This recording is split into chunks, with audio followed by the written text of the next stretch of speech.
தமிழ்நாட்டில் பாரதிய ஜனதா கட்சிக்கும் திராவிட முன்னேற்றக் கழகத்திற்குமான எதிர்ப்பு நிலை என்பது அரசியல் ரீதியாக பெரும் முட்டல் மோதல் போக்குகளை சந்தித்து வருகிறது. சில காலங்களுக்கு முன் தமிழக பாஜக தலைவர் அண்ணாமலை அவர்கள் கூறும்போது, தமிழ்நாட்டை பொறுத்தமட்டிலும் திமுகவிற்கு போட்டியாக அதிமுகவோ மற்ற கட்சிகளோ கிடையாது, பாஜக தான் நேரடி எதிர்க்கட்சி என்று கூறினார். அந்த வகையில் ஆளும் கட்சியான திமுகவிற்கு அடிக்கடி தலைவலி தரும் விதமாக பாஜக பல நடவடிக்கைகளை எடுத்து போராட்டங்கள் நடத்தி வருகின்றன. அதன் ஒரு பகுதியாக தமிழக அரசின் மதுபான கொள்கைக்கு எதிராக போராட்டம் நடத்துவதாக அறிவித்ததோடு களத்திலும் இறங்கியது. அதனால் சென்னையில் பாஜக தலைவர் அண்ணாமலை தலைமையில் போராட்டம் நடத்தியவர்கள் கைது செய்யப்பட்டனர். அதனைத் தொடர்ந்து தேசிய குழு உறுப்பினர் எச். ராஜா, முன்னாள் தலைவர் தமிழிசை சவுந்தரராஜன் உள்ளிட்ட தலைவர்களும் கைது செய்யப்பட்டதால் தமிழ்நாடு முழுவதும் பரபரப்பு தொற்றிக் கொண்டது.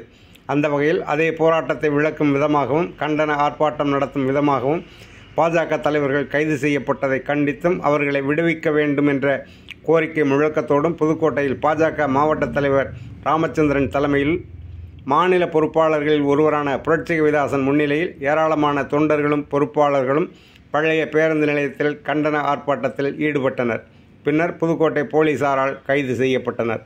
இந்நிகழ்வானது புதுக்கோட்டையில் பெரும் பரபரப்பை ஏற்படுத்தியுள்ளது. பாஜகவை பார்த்து பயப்படாது,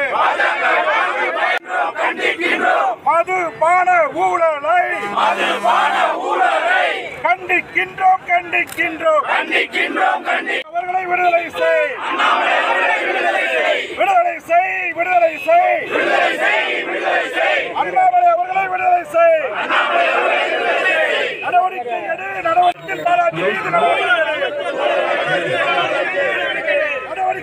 நடவடிக்கை எடு.